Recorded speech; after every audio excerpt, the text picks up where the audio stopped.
ಎಲ್ಲರಿಗೂ ನಮಸ್ಕಾರ. ಸ್ವಾತಂತ್ರ್ಯೋತ್ಸವದ ಅಮೃತ ಮಹೋತ್ಸವದಲ್ಲಿ ನಾವಿದ್ದೀವಿ. ಈಗ ಒಂದು ವಿಶೇಷ ಅಂತ ಹೇಳಿದರೆ, ನಾನು ನಮ್ಮ ಸ್ವಾತಂತ್ರ್ಯೋತ್ಸವದ ಬೆಳ್ಳಿ ಹಬ್ಬ, ಅದು ಆಗಸ್ಟ್ 15, 1972ರಲ್ಲಿ ಆಯಿತು. ಇವತ್ತು ನಾನು ಆನಂದಪುರದಲ್ಲಿ ಇವತ್ತಿನ ಮಸೀದಿ ಎದುರಿನ ಸರ್ಕಾರಿ ಪ್ರಾಥಮಿಕ ಶಾಲೆ, ಅಲ್ಲಿ 2ನೇ ತರಗತಿ ವಿದ್ಯಾರ್ಥಿ. ಅಲ್ಲಿ head master Richard Lobo master ಮತ್ತು ಅವರ ಪತ್ನಿ ಲೀಲಾಬಾಯಿ ಟೀಚರ್. ನಾವು ಲೀಲಾಬಾಯಿ ಟೀಚರ್ ಅಂತಿದ್ವಿ.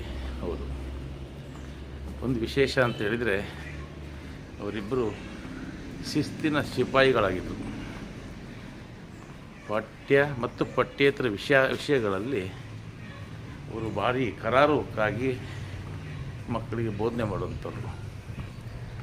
ಆ ಸಂದರ್ಭದಲ್ಲೇ ನಮಗಿದೆಲ್ಲ ಗೊತ್ತಿಲ್ಲ.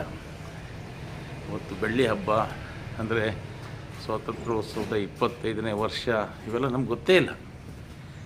ಆದರೆ 1 ತಿಂಗಳ ಮುಂಚೆಯಿಂದನೇ ಅವರೆಲ್ಲ ನಮಗೆ ನಿಮ್ಮ ಕಾಕಿ ಚಡ್ಡಿ, ಬಿಳೆ ಅಂಗಿ, ಯೂನಿಫಾರ್ಮ್ ರೆಡಿ ಇಟ್ಕೋಬೇಕು, ಶುಭ್ರವಾಗಿ ತೊಳೆದು ಐರನ್ ಮಾಡಿ ಆಗಸ್ಟ್ 15ಕ್ಕೆ ಹಾಕ್ಕೊಂಡು ಬರಬೇಕು, ಧ್ವಜಾರೋಹಣ ಇದೆ ಶಾಲೆಯಲ್ಲಿ. ಆಮೇಲೆ ಆನಂದಪುರ ಪದವಿ ಪೂರ್ವ ಕಾಲೇಜ್ ಏನಿದೆಯಲ್ಲ, ಅವಾಗ ಹೈಸ್ಕೂಲ್ ಇರ್ಬೋದು, ಅಲ್ಲಿ ಮೆರವಣಿಗೆ ಬರುತ್ತೆ, ಪ್ರಭಾತ್ ಫೇರಿ ಬರುತ್ತೆ. ಆ ಮೆರವಣಿಗೆಗೆ ನಾವು ಸೇರಬೇಕು. ಇಲ್ಲಿಂದ ದಾಸಕೊಪ್ಪದಲ್ಲಿರುವಂಥ ಇವತ್ತಿನ ಪೆಟ್ರೋಲ್ ಬಂಕ್ ಎದುರುಗಡೆ ಇರುವಂಥ ಆ ಶಾಲೆ, ಅಲ್ಲಿಗೆ ಪ್ರಭಾತ್ ಫೇರಿಯಲ್ಲಿ ಹೋಗಬೇಕು, ಶಿಸ್ತಲ್ಲಿ ಹೋಗಬೇಕು. ಅಲ್ಲಿ ಧ್ವಜಾರೋಹಣ ಆಗುತ್ತೆ. ಧ್ವಜಾರೋಹಣ ಮುಗಿಸಿ ಅದೇ ರೀತಿ ಶಿಸ್ತಲ್ಲಿ ಶಾಲೆಗೆ ಬಂದು ಸಿಹಿ ಪಡೆದು ಮನೆಗೆ ಹೋಗಬೇಕು ಅಂತ ನಮಗೊಂದು ದೊಡ್ಡ ಸಂಭ್ರಮದ ವಿಚಾರನೇ. ದೇಶದ ಸ್ವತಂತ್ರ, ಗಾಂಧಿ, ನೆಹರು ಅಷ್ಟು ಯಾವುದೂ ನಮ್ಮ ಗಮನಕ್ಕೆ ಅಥವಾ ನಮ್ಮ ಜ್ಞಾನಕ್ಕೆ ಎಟುಕದ ದಿನಗಳು. ಅದರ ಜೊತೆಯಲ್ಲಿ ಆನಂದಪುರದಲ್ಲಿ ಪ್ರೌಢಶಾಲಾ ವಿಭಾಗದಲ್ಲಿ ಆಗಿನ ದೈಹಿಕ ಶಿಕ್ಷಕರು SR ಕೃಷ್ಣಪ್ಪನವರಿದ್ದರು. ಅವರಂದರೆ ಇಡೀ ಊರೇ ನಡುಗ್ತಿತ್ತು.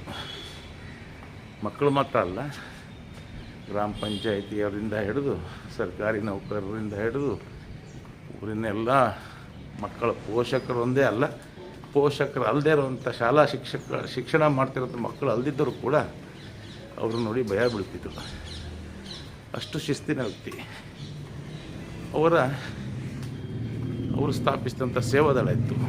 ಆ ಸೇವಾದಳದಲ್ಲಿ ಒಂದು ವಾದ್ಯವೃಂದ ಮಾಡಿದರು, ಭಾಳ ಆಕರ್ಷಕ ವಾದ್ಯವೃಂದ.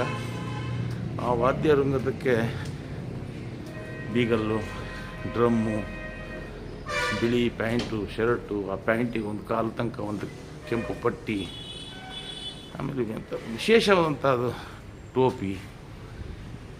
ಅದು ಈ ಸ್ವಾತಂತ್ರ್ಯೋತ್ಸವದ ಸಮಾರಂಭಕ್ಕಿಂತ ಮುಂಚೆ 3-4 ಬಾರಿ ಆನಂದಪುರದಲ್ಲಿ ರಿಹರ್ಸಲ್ ಮಾಡ್ತು. ಜನ ಎಲ್ಲ ನೋಡ್ತಾಯಿದ್ರು ಗುಂಪಾಗಿ. ಆಮೇಲೆ ಅವರ ಜೊತೆಗೆ ಡಾಕ್ಟರ್ ಸುಸೇನಾಥನ್, ಆನಂದಪುರದಲ್ಲಿ ಖ್ಯಾತ ವೈದ್ಯರಿದ್ದರು. ಅವರು ಅದಕ್ಕೆಲ್ಲ ಆ ಸಂಗೀತಕ್ಕೆ, ಆ ಬ್ಯೂಗಲ್ ಬಾರ್ಸೋದಕ್ಕೆಲ್ಲ ಇವ್ರ ಜೊತೆಗೆ ಮೆರವಣಿಗೆಯಲ್ಲಿ ಟ್ರೈನಿಂಗ್ ಕೊಡ್ತಾ ಹೋಗ್ತಾಯಿದ್ರು. ಇವನ್ನೆಲ್ಲ ನೋಡ್ತಾ ಇದ್ವಿ. 15 ಆಗಸ್ಟ್ 1972 ಬಂತು. ದೊಡ್ಡ ಮೆರವಣಿಗೆ ಪ್ರಭಾತ್ ಫೇರಿ ಆನಂದಪುರ ಪ್ರೌಢಶಾಲೆಯಿಂದ ಹೊರಟು ಬಂತು. ಅದರ ಜೊತೆಗೆ ಬಸ್ ಸ್ಟ್ಯಾಂಡಲ್ಲಿ ಮಾಧ್ಯಮಿಕ ಶಾಲೆ ಸೇರಿತು, ಮಕ್ಕಳು ಸೇರಿದರು. ನಮ್ಮ ಶಾಲೆ ಮಸೀದಿ ಎದುರಿಗಿತ್ತು. ಆ ಶಾಲೆ ಬದ್ರಿನಾರಾಯಣ ಅಯ್ಯಂಗಾರ್ ಕೂಡ ಪ್ರಾಥಮಿಕ ಶಾಲೆಯಲ್ಲಿ ಶಿಕ್ಷಣ ಪಡೆದಂಥ ಶಾಲೆ ಅಲ್ಲ. ಅಲ್ಲಿ ನಾವೆಲ್ಲ ಸಾಲಾಗಿ ಸೇರಿದ್ವಿ. ನಮ್ಮ ಪಕ್ಕದಲ್ಲಿ ಗರ್ಲ್ಸ್ ಸ್ಕೂಲ್ ಇತ್ತು, ಅಲ್ಲಿ ಮಕ್ಕಳು ಸೇರಿದರು. ಹಾಗೆ ಮೆರವಣಿಗೆ ಎದೆಹಳ್ಳಿ ಮುಖವಾಗಿ ಬಂತು. ಕೆರೆ ಹತ್ರ ಬಂದು ಅರಳಿ ಮರದ ಹತ್ರ ತಿರುಗಿ ಆನಂದಪುರದ ಮುಖ್ಯ ಬೀದಿಯಲ್ಲಿ ಸಾಗ್ತಾ ಹೋಗ್ತಾಯಿತ್ತು. ಅದನ್ನು ನೋಡಲಿಕ್ಕೆ ರಸ್ತೆ ಈ ಕಾಲದಲ್ಲಿ ಜನಗಳು ಗುಂಪು ಗುಂಪಾಗಿ ಸೇರಿದರು. ಬಹಳ ಆಕರ್ಷಣೆ ಅಂತ ಹೇಳಿದರೆ ಸೇವಾದಳದ ಆ ಒಂದು ವಾದ್ಯವೃಂದ, ಅದ್ರ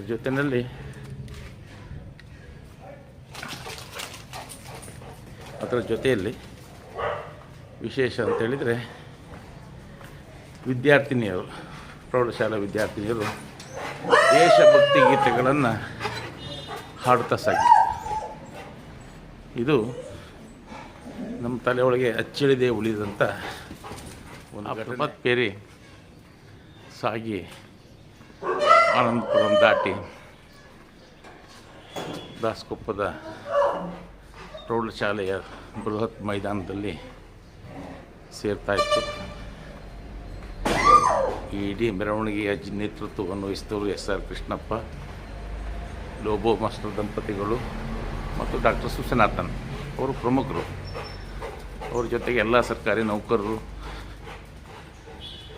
ಎಲ್ಲ ಶಾಲಾ ಶಿಕ್ಷಕರು, ವಿದ್ಯಾರ್ಥಿಗಳು ಎಲ್ಲರೂ ಕೂಡ ಸೇರಿಕೊಂಡಿದ್ದರು. ಈ ರೀತಿ ಆ ಮೈದಾನ ಸೇರಿದಾಗ ಪೊಲೀಸ್ ಜೀಪು ಬಂತು. ಆ ವ್ಯಕ್ತಿ ನಮಗೆ ಚಿರಪರಿಚಿತ. ನಮ್ಮ ಮನೆ ಹತ್ರ ಕೆರೆ ಇತ್ತು, ತವರೆಕೆರೆ ಅಂತ ಹೇಳ್ತಾರೆ, ಗಾಣಿಗನ ಕೆರೆ ಅಂತಾರೆ. ಆ ಕೆರೆಯಲ್ಲಿ ಕೆರೆ ಹಕ್ಕಿಗಳು ಜಾಸ್ತಿ ಆ ಕಾಲದಲ್ಲಿ. ಆವಾಗ ಈ ಜೀಪ್ ಬಂದು ನಿಲ್ತಿತ್ತು. ಹಕ್ಕಿಗಳಿಗೆ ಗುರಿ ಇಟ್ಟು ತಮ್ಮ ರೈಫಲಿಂದ ಅವರು ಶಿಕಾರಿ ಮಾಡ್ತಿದ್ರು. ಶಿಕಾರಿ ಮಾಡಿ ಸ್ಥಳೀಯರೆಲ್ಲ ಗುಂಪಾಗಿ ನೋಡೋಕ್ಕೆ ಬರ್ತಿದ್ರು. ಅವರಲ್ಲಿ ಹೇಳ್ತಿದ್ರು ಯಾರು ತೊಗೊಂಡು ಬನ್ನಿ ಅಂತ. ಅವಾಗಿನ ಕೆಲವು ಊರಿನ ಯುವಕರು ಮುಂದಾಗಿ ಹೋಗಿ ಹಿಡ್ಕೊಂಡು ಬರ್ತಿದ್ರು. ಅವರ ಹತ್ರಲ್ಲಿ ಒಂದು 2 ಏನೋ ತೊಗೊಳ್ತಿದ್ರು ಹಕ್ಕಿ, ರಾಮ್ ಕೋಳಿ ಜಾಸ್ತಿ. ಆಮೇಲೆ ಉಳಿದಿದ್ದೆಲ್ಲ ಅವರಿಗೆ ಕೊಟ್ಟು ಮತ್ತು ಕೈಯಲ್ಲಿ ದುಡ್ಡು ಕೊಟ್ಟು ಹೋಗೋದು, 2 ರೂಪಾಯಿ 1 ರೂಪಾಯಿ ಹೀಗೆಲ್ಲ. ಅವಾಗ ಈ ರೀತಿ ಶಿಕಾರಿಗೆ ಯಾವುದೇ ನಿಷೇಧ ಇರಲಿಲ್ಲ. ಹಾಗಾಗಿ ಅವ್ರು ನೋಡಿದ ತಕ್ಷಣ ನಮ್ಗೆ ಗೊತ್ತಾಯ್ತು ಇವ್ರು ಸಾಂಗ್ಲಿಯಾನ ಅಂತ. ಭಾಳ ಖುಷಿ ಆಯ್ತು ನಮಗೆ. ಅವ್ರ ಬಗ್ಗೆ ಅನೇಕ ಕಥೆಗಳನ್ನು ಸಣ್ಣಕ್ಕಿರ್ಬೇಕಾದ್ರೆ ಕೇಳ್ತಿದ್ವಿ. ನಮ್ಮ ಭಾಗದಲ್ಲಿ ಅವ್ರು ಇದ್ದಾಗ ಕಳ್ಳರೆಲ್ಲ ಹೆದರ್ತಾಯಿದ್ರು. ಆಮೇಲೆ ಅವರನ್ನು ಭಾಳ ಗೌರವಯುತವಾಗಿ ಲೋಬೋ ಮಾಸ್ಟ್ರು SR ಕೃಷ್ಣಪ್ಪ ಧ್ವಜ ಕಂಬದ ಹತ್ರ ಧ್ವಜದ ಪೀಠ ತಗೊಂಡು ಹೋಗ್ತಾರೆ. ಅಲ್ಲಿ ಸಾಂಗ್ಲಿಯಾನವರು ಧ್ವಜಾರೋಹಣ ಮಾಡ್ತಾರೆ. ಮಾಡಿದ ನಂತರ ರಾಷ್ಟ್ರಧ್ವಜಕ್ಕೆ ಗೌರವ ರಕ್ಷೆ, ಆಮೇಲೆ ಜನಗಣಮನ ರಾಷ್ಟ್ರಗೀತೆ ಎಲ್ಲರೂ ಹಾಡಿದ ಮೇಲೆ ಸಾಂಗ್ಲಿಯಾನವರು ಎಲ್ಲ ವಿದ್ಯಾರ್ಥಿಗಳು ಮತ್ತು ನೆರೆದ ಗ್ರಾಮಸ್ಥರನ್ನು ಸೇರಿಸಿ ಭಾಷಣ ಮಾಡ್ತಾರೆ. ಅವರ ಭಾಷಣವನ್ನು SR ಕೃಷ್ಣಪ್ಪನವರು ಕನ್ನಡಕ್ಕೆ ತರ್ಜುಮೆ ಮಾಡ್ತಾರೆ. ಆ ಭಾಷಣದಲ್ಲಿ ಅವರು ಹೇಳಿದ್ದು, ಇಂತಹ ಸುಂದರವಾದಂಥ ಪ್ರಭಾತ್ ಪೇರಿ ತಾವು ಹುಟ್ಟಿದ ಮಿಜೋರಾಂನಲ್ಲಿ ನೋಡಲಿಕ್ಕಾಗಲ್ಲ. ಅಲ್ಲಿ ಹವಾಮಾನ ವೈಪರೀತ್ಯ ಇರುತ್ತೆ, ಮಂಜು ಮಳೆ ಬೀಳ್ತಾ ಇರುತ್ತೆ. ಹಿಮಾಲಯ ರೀತಿಯ ತೇಜೋಹಾರಿ ಪರಿಸರ ಅಲ್ಲಿಲ್ಲ. ಇಲ್ಲಿ ನೀವೆಲ್ಲ ಸೇರಿ ಈ ಕಾರ್ಯಕ್ರಮ ಮಾಡಿದ್ದು ನನ್ನ ಜೀವನದಲ್ಲಿ ನಾನು ಮರೀಲಿಕ್ಕಾಗಲ್ಲ. ವಿಶೇಷವಾಗಿ ದೈಹಿಕ ಶಿಕ್ಷಕರಾದ SR ಕೃಷ್ಣಪ್ಪ, ಲೋಬೋ ಮಾಸ್ಟರ್, ಸುಸನಾಥನ್ ಇವರಿಗೆ ಕೃತಜ್ಞತೆಗಳನ್ನು ಕೂಡ ಹೇಳ್ತಾರೆ. ಅವರು ಮತ್ತು ವಿದ್ಯಾರ್ಥಿಗಳಿಗೆ ನೀವು ಓದಿ ಮುಂದೆ ಬರಬೇಕು, ದೇಶಾಭಿಮಾನ ನಿಮ್ಮಲ್ಲಿ ಬೆಳಿಬೇಕು, ನೀವು ದೇಶಭಕ್ತರಾಗಿ ದೇಶ ಕಟ್ಟಬೇಕು ಅನ್ನೋ ಅರ್ಥದ ಮಾತುಗಳನ್ನು ಅವರು ಹೇಳಿದರು ಅಂತ SR ಕೃಷ್ಣಪ್ಪನವರು ತಮ್ಮ ಕನ್ನಡದ ಮಾತಿನಲ್ಲಿ ಹಿಂದಿ ತರ್ಜುಮೆ ಮಾಡೋದು ನಮ್ಗೆ ಗೊತ್ತಾಯಿತು.